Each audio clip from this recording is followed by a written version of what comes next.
যদি পিসি না থাকতো একটা কাউন্সিলর হতে পারতো না, একটা ওয়ার্ডের নেতা হওয়ার যোগ্যতাও নেই। সে আবার লেকচার মারে, সে অমিত শাহকে চ্যালেঞ্জ করে হাড়গোড় ভেঙে দেবো বলে, এই ডিজে বাজাবো বলে। এ কি অসভ্যতা! পাপ মুক্ত হলো।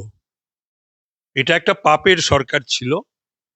15 বছর একটা পশ্চিমবাংলার ইতিহাসে একটা কালো অধ্যায়। 11 ক্ষমতায় বসেছেন, 13 থেকে শুরু হয়েছে বাংলার নির্বাচন। প্রথম ত্রিস্তর পঞ্চায়েত, রক্তাক্ত লাশ। তিনি রক্তের নদীর ওপর দাঁড়িয়ে পা ভিজিয়ে ভি সিম্বল দেখিয়েছে। সহ্য হলো না মমতার এবং অভিষেকের। তাই জন্যে এই পরপর কতগুলো ঘটনা ওরা ঘটাচ্ছে। ওরা দাঙ্গা লাগানোর পক্ষে। আমার কাছে সুনির্দিষ্ট খবর রয়েছে। এতদিন বলতে পারিনি, এখন বলছে অভিষেকের জন্যই তো দল বুঝেছে 100 বার। অভিষেককে যে জায়গায় তোলার চেষ্টা করেছিল মমতা, ও সেই জায়গায় যাওয়ার যোগ্য নাকি? একটা অল বেঙ্গল দল, তার আবার সর্বভারতীয় জেনারেল সেক্রেটারি।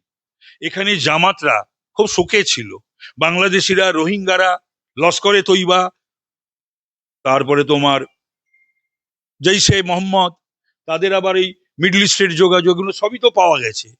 কোনোটা পাওয়া যায়নি তা তো না। আর যত ধরা পড়েছে, এটা তো শুধু পশ্চিমবাংলার না, ভারতবর্ষের সার্বভৌমত্ব, ভারতবর্ষের যে আভ্যন্তরীণ নিরাপত্তার প্রশ্ন জড়িয়ে। বলমাতা তো জেলে যাওয়া উচিত, জেলে না যাওয়ার তো কোনো কথা নেই। ফ্রি কিছু করতে পেলে তো দেখেছে, এই তো জ্বর জ্বালাতে দিয়েছে প্যারাসিটামল, মানে প্যারামিলিটারি। এরপর মিলিটারি আছে তো দেশে, সেটা নামবে, সেটা নামানো হবে কিছু যদি বাঁদরামো করার চেষ্টা করে। অনেক অনেক শুভেচ্ছা। আপনি জনগণ আপনাকে মনোনীত করলো, অবশেষে পশ্চিমবঙ্গের কালো মেঘ কাটলো, যা আপনাদের সংকল্পপত্রের যে পশ্চিমবঙ্গ পাপ মুক্ত হলো। এটা একটা পাপের সরকার ছিল। 15 বছর একটা পশ্চিমবাংলার ইতিহাসে একটা কালো অধ্যায়, ব্ল্যাক হিস্ট্রি। সেটা থেকে মানুষ মুক্তি পেল।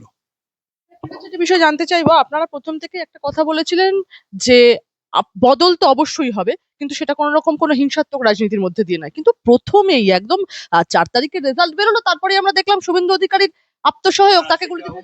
সেটা হলো যে মমতা ব্যানার্জি তো রক্তপাতহীন ইলেকশন তো করাননি কখনো। 11 ক্ষমতায় বসেছেন, 13 থেকে শুরু হয়েছে বাংলার নির্বাচন। প্রথম ত্রিস্তর পঞ্চায়েত, রক্তাক্ত লাশ। তিনি রক্তের নদীর ওপর দাঁড়িয়ে পা ভিজিয়ে ভি সিম্বল দেখিয়েছেন লাশের ওপরে।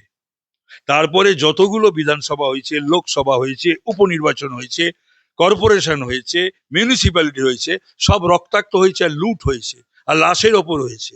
এবার এই যে রক্তপাতহীন আর লাশহীন নির্বাচন করলো ইলেকশন কমিশন, বাধাই জানাই, অভিনন্দন জানাই। সেটা সহ্য হলো না মমতার এবং অভিষেকের। তাই জন্যে এই পরপর কতগুলো ঘটনা ওরা ঘটাচ্ছে। ওরা দাঙ্গা লাগানোর পক্ষে।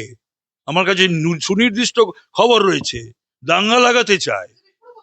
আমি বলছি তো, ওরা দাঙ্গা লাগাতে চায়। বিস্ফোরক কি বিস্ফোরক আমি জানি না, আমি বলছি তো, আমার কাছে কালো খবর এসেছে, পরশুও খবর এসেছে, দাঙ্গা লাগাতে চায়। এক।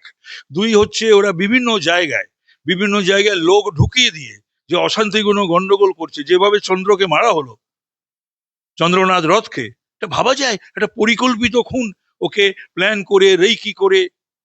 তো সুতরাং হলো, এইগুলো তৃণমূল করাচ্ছে, এখনো তৃণমূল বিভিন্ন জায়গায় ঢুকিয়ে দিয়েছে। এইগুলোকে আইডেন্টিফাই করে পুলিশকে দিয়ে এবং আমাদের ছেলেদেরকে দিয়ে, আমি আজও বেরিয়ে সকালবেলা সাবধান করে দিয়ে এসেছি, যে যা দল করছে করো, তৃণমূলটাই ভালো করে করো। সেটা করতে যদি কোনো অসুবিধা হয়, সেটা আমরা ভাববো, দেখবো। তার কারণ হচ্ছে, ডেমোক্রেসিতে সবারই অধিকার রয়েছে। আমরা তৃণমূল দল নই যে শুধুমাত্র তৃণমূল থাকবে আর মমতা আর অভিষেক থাকবে, আর কেউ থাকবে না। মাল্টিপার্টি ডেমোক্রেসিতে তো এদের এই ধারণা। কি বড় বড় লেকচার দিয়েছিল, কোথায় অভিষেক? হাড়গোড় নাকি ভেঙে দেবে, কোথায় সে? না, পঞ্চায়েত বলিনি। যদি পিসি না থাকতো একটা কাউন্সিলর হতে পারতো না, একটা ওয়ার্ডের নেতা হওয়ার যোগ্যতাও নেই। সে আবার লেকচার মারে, সে অমিত শাহকে চ্যালেঞ্জ করে হাড়গোড় ভেঙে দেবো বলে, এই ডিজে বাজাবো বলে। এ কি অসভ্যতা! আজকে বাংলার বোঝা হচ্ছে মমতার জন্য সরকার ডুবেছে। আর তৃণমূলীরাই বলছে অভিষেকের জন্যে দল ডুবেছে। না, সে আমি জানি না, এবং একটা ঘটনা ঠিকই বলছে। এতদিন বলতে পারেন না, এখন বলছে অভিষেকের জন্যই তো দল বুঝেছে 100 বার। অভিষেককে যে জায়গায় তোলার চেষ্টা করেছিল মমতা, ও সেই জায়গায় যাওয়ার যোগ্য নাকি? একটা অল বেঙ্গল দল, তার আবার সর্বভারতীয় জেনারেল সেক্রেটারি, দলটা অল বেঙ্গল। একটি বিষয় খুব ইম্পর্টেন্ট এখানে, এই যে চন্দ্রনাথ রথ খুন হলেন, এর পেছনে কি কোনো বিদেশি শক্তি রয়েছে বলে মনে করছেন? কারণ আপনাদের শপথ অনুষ্ঠান রয়েছে আগামীকাল, সেটা কি বানচাল করার জন্য? এটা আমি একটা কথা বলি, এই সরকার হচ্ছে মুসলিম লীগ সরকার, জেহাদিদের সরকার। এখানে জামাতরা খুব শোকে ছিল, বাংলাদেশিরা, রোহিঙ্গারা, লস্করে তৈবা, তারপরে তোমার জৈশে মোহাম্মদ, তাদের আবার এই মিডল ইস্টের যোগাযোগ, এগুলো সবই তো পাওয়া গেছে, কোনোটা পাওয়া যায়নি তা তো না।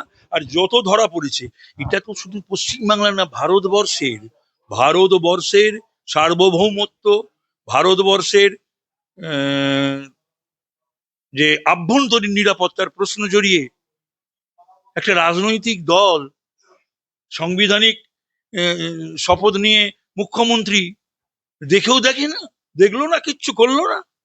বিভিন্ন মামলা আপনারা অলরেডি নবান্নে গেলেন, সেখানে বিভিন্ন অফিসিয়াল কাজকর্ম আপনারা করছেন। এক্ষেত্রে কি একাধিক দুর্নীতি যে রাজ্যের শাসক দল করেছে, সেই ফাইল কি আগামীতে খোলা হবে? বড় মাথারা কি এবার জেলে যাবেন আশা করেন?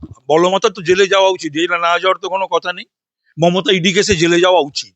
যদি তা না যায়, তাহলে সুপ্রিম কোর্ট বলে কোনো জিনিস নেই, ল অফ দ্য ল্যান্ড নেই।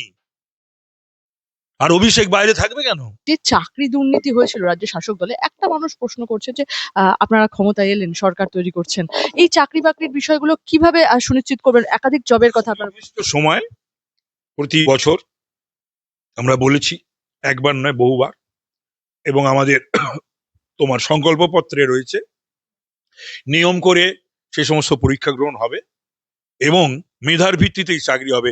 ঘুষের বিনিময়ে, টাকার বিনিময়ে চাকরি হবে না, চাকরি বিক্রি হবে না, এবং কোনোদিন কোনো সরকার করেনি। পশ্চিমবাংলায় স্বজন পোষণ হয়তো হয়েছে, পশ্চিমবাংলায় কর্মীদের চাকরি দিয়েছে, কিন্তু চাকরি বিক্রি তৃণমূল বাদ দিয়ে সিপিএমও করেনি, কংগ্রেসও করেনি। একটা বিষয় জানতে চাইবো, সেটা হচ্ছে মমতা বন্দ্যোপাধ্যায়ের বাড়ির সামনে গতকাল আমরা গেলাম, একদম শান্তিনিকেতনের সামনে গেলাম, 188 নম্বর শান্তিনিকেতন। এটা কি নতুন সেলফি জোন হচ্ছে? মানুষজন বলছে যেন মুক্তি পেলাম, যেন একদম মানে দ্বিতীয় জন্ম হলো। মানুষ তো বিরক্তি ছিল, হরিশ মুখার্জি এবং হরিশ চ্যাটার্জি দুটো বারবার সেটা বলেছে, অন ক্যামেরা বলেছে, নাহলে বুথে হারে। যে মমতা ব্যানার্জি ভবানীপুরে কবে থেকে আসছে, হারছে বুথে, তার মানে পাড়ার লোক পছন্দ করে না, পাড়ার লোক পছন্দ করে, বিরক্ত। তো সেই যে গায়ের জোরে এবং ক্ষমতার জোরে মানুষের জনসমর্থন নিয়ে, সেই জনসমর্থনটা পুরোপুরি মানুষেরও ছিল না, সেটা পুলিশ আর গুন্ডা দিয়ে আর ওই মৃতদের ভোট আর ফার্জি ভোট, মানে ভুয়ো ভোটে তো ক্ষমতায় ছিল। তাতে মানুষের উপর এমন উৎপীড়ন, দমন পীড়ন চালিয়েছিল, যাতে পড়শিরা, প্রতিবেশীরাও তারা আজকে স্বস্তির নিঃশ্বাস ফেলছে। হ্যাঁ, ঠিক আছে, যা হওয়ার তাই হয়েছে, ঠিকই হয়েছে। আমি খুব খুশি, আমি ভীষণ খুশি। জীবনে এত আনন্দ পাইনি যেটা আমি মমতা হারাতে এবং এই সরকার চলে যাওয়াতে পেলাম। আমাদের বুক থেকেও যেন মনে পাথর চাপা ছিল, আমিও হালকা হলাম, আমরাও হালকা হলাম। কি আনন্দ! বেশ করেছে। আর কেন থাকবে? হয় না, করা যায় না। সংবিধানটা পড়ে দেখো, ও সময় যায় না। মমতার তো আসলে জ্ঞানগম্যি, আর ওকে চারদিকে যারা ঘিরে রয়েছে তাদেরও জ্ঞানগম্যি সেরকম। তো মমতা আউট অফ এভরিথিং ও একটা পলিটিক্যাল মাইলেজ নিতে চায়, ও হয় না, হবে না। সেই সময় থেকে দেখছেন মমতা বন্দ্যোপাধ্যায় ওর উপরে ছিলাম, সেটা কোনো বড় কথা নয়, ওর আগে থেকেও রাজনীতি করছি। আর পারবে নাকি? দেশের আইন নেই? ফ্রি কিছু করতে পেলে তো দেখেছে, এই তো জ্বর জ্বালাতে দিয়েছে প্যারাসিটামল, মানে প্যারামিলিটারি। এরপর মিলিটারি আছে তো দেশে, সেটা নামবে, সেটা নামানো হবে কিছু যদি বাঁদরামো করার চেষ্টা করে। আর তো অখিলেশ নিজের কোনো মুরদ নেই, ইউপিতে সেইখানে আসছে। যত সালা যাদের এই তেজস্বী, অখিলেশ, ওই হেমন্ত সোরেন, আর একটা কে আছে, এই কেজরিওয়াল, যাদের 2 পয়সা মূল্য নেই তাদের রাজ্যে এবং ভারতবর্ষের রাজনীতিতে, তারা সব আসছে। মানে এটাতে বলা যেতে পারে birds of same feather flocking together.